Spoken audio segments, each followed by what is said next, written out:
Hi everyone, a big welcome back to my channel. So today I'm coming at you with an oldie but a goodie, 5 literary fiction book recommendations. As always, I will leave a link to my 5 book recommendations playlist around. Please go and check it out. I have recommendations videos for classics and poetry and translated fiction and historical fiction and loads more. I am really excited about these 5 books that I'm going to be talking to you about today. They are all so good. Hopefully there will be something for everyone in here. Let's get into it. The first book I'm going to be talking about today is The Service by Frankie Mirren. This is a pretty new literary novel that I recently discovered and absolutely fell in love with. It is published by the fab indie Influx Press. It tells the story of 3 women whose lives converge when brothels in London are raided. Laurie has a young daughter and works illegally in a rented flat. Freya is a student and she makes money through being an escort. And Paula is a journalist leading a campaign against prostitution. This is such a great book. I believe it is quite a popular recommendation within the books about sex workers realm, and I totally see why. Sex work is so interesting and something that we could probably all do with educating ourselves on a bit more. Frankie Mirren herself has been involved in sex work. She's also a journalist and a sex work activist. Her experience in and passion for this area really does come through in this book. The book explores multiple different stances that people can take on sex work. It explores a lot of the nuance there. I learnt a lot through reading this book. It definitely opened my eyes and made me think more actively about this topic. It challenged notions of sex and women's bodies and entitlement. But this is also just a really great story, a really great, entertaining, page-turning read. I loved the structuring in here, getting to know each of these 3 women and their individual circumstances. We get to read chapters from each of their perspectives. This is very character-focused and deeply humane, but it is also quite plot-driven and tense and exciting in places. The narrative really builds on itself throughout and comes to quite the head. This is such a great read. It ticks basically every box. I really want more people to read it. Next up we have Lanny by Max Porter. This is a relatively short novel. It takes place in a small English town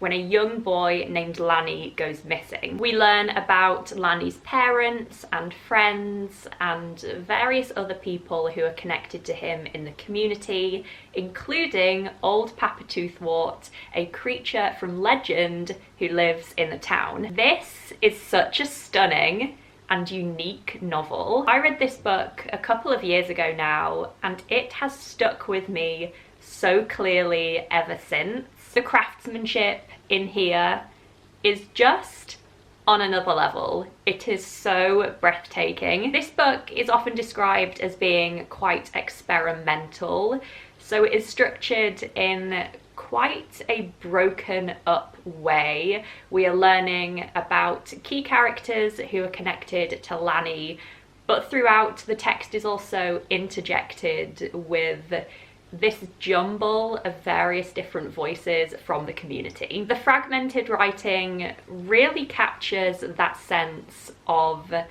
a flurry of different voices and thoughts and perspectives making up one community. It's probably easiest for me to just show you guys a page. As you can see, the typesetting in here is absolutely genius. I swear you can hear these voices as you read. It really adds to this building sense of chaos throughout. This book feels very magical and whimsical. Myths and legends are woven throughout, but this doesn't stop the novel also feeling really raw and real. Obviously, this book explores a very traumatic event. Parenthood and loss are explored in such a perceptive and unflinching way. I had a really strong emotional reaction when I read this book. It kind of devastated me. This book is compelling and immersive and totally convincing. Max Porter is such an inventive and evocative author. I love this. Next up, we have Your House Will Pay by Steph Cha. This novel tells the story of two very different characters, one African American and one Korean American, when their very different families' lives collide when a tragedy occurs. This book has everything. It is the whole package. This is a book about family and loss. It is an exploration of racial tensions in LA, police brutality, the criminal justice system. The characters in here are so great. I loved learning about both of the main characters. You get to read chapters from both of their perspectives. You get to know about their differences and their similarities. Both of the main characters have many shades of grey to them, which is fantastic. There is also a really great pace to this book, so as well as it being really character focused, it's also definitely plot driven. Long buried secrets and tensions surface throughout, making for a very suspenseful reading experience. This whole thing just feels at once so affecting and convincing and almost enlightening, but it's also really shocking and tense and page turning. This just works so well. It is totally engaging. It feels totally contemporary.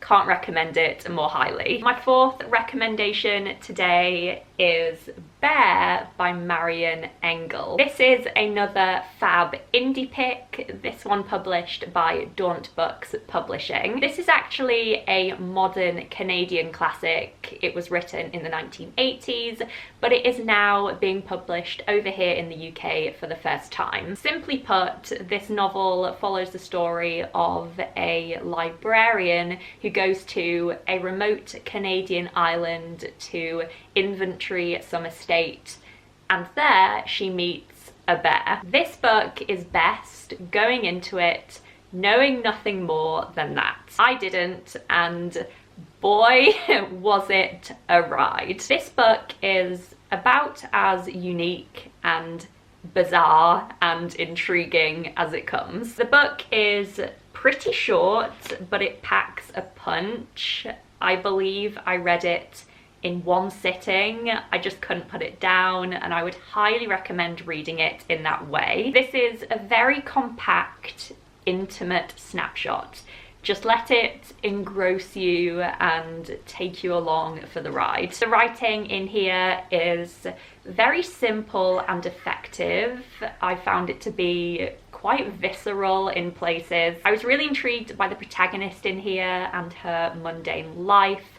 I really wanted to know what had happened to her before the events in this book took place. The tone in here is also really interesting.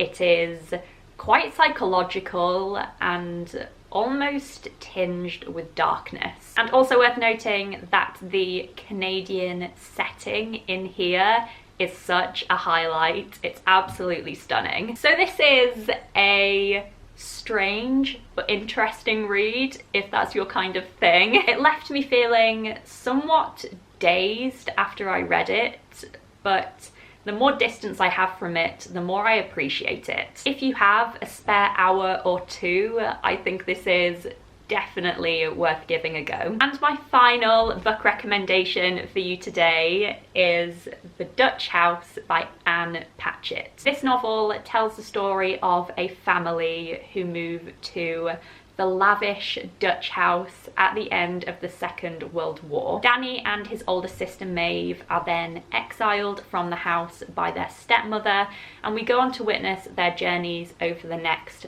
5 decades. I'm now thinking that this should probably be in a historical fiction recommendations video.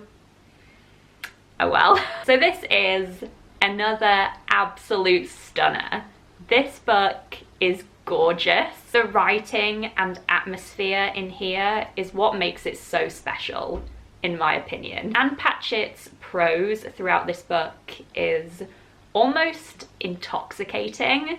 I don't really know how else to say it. Memory is a huge theme explored in here as the characters reflect on their childhood.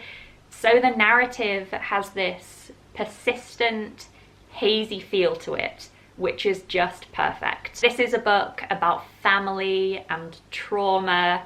It is expansive, but also really intimate. I loved the central sibling relationship in here. I loved learning about their individual personalities and feelings and struggles, but also seeing their bond together and how this was tested. This book just feels so whole and satisfying and accomplished. Also, if you are an audiobook type of person, please know that the audiobook of this one is so fantastic, read by Tom Hanks, and the whole thing just comes alive on another level. So there we have it, 5 more of my literary fiction book recommendations. Thank you so much for watching. I really hope you found something in here that sounds up your street.